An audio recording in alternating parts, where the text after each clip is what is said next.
ஐயோ! யப்பா!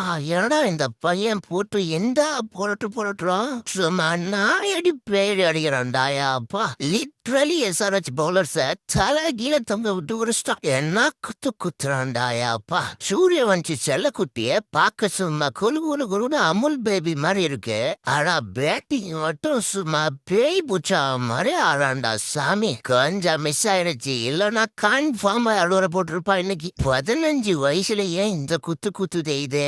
இன்னும் போக போக எத்தனை பவுலர்ஸோட வாழ்க்கைய இது குஜிலி மஸ்து பண்ண போதோ தெரியல. எப்பப்பப்பப்பா என்ன ஆடுறா யப்பா! அதுல இருந்து வெளியே வர முடியல நம்மளால. இது பார்த்தா அதுல இருந்து ட்ரூஜில் பய வர அவன் பங்குக்கு தூக்கி போட்டு சொல்லுவான் எஸ்ஆர்எச் பவுலர்ஸ். சுத்தமா 243 ரன்னை குமிச்சிட்டாங்க. கண்டிப்பா நேத்து மாதிரி எல்லாம் ஆகாது. காவி அக்காவோட கூட்டம் கொடூரமானவங்க. வீட்டுக்கு போய் விசில் அடிக்க சொல்லுவாங்களேன்னு பார்த்தா ஆர்ச்சர் இருந்து அடியில விட்டாப்ல.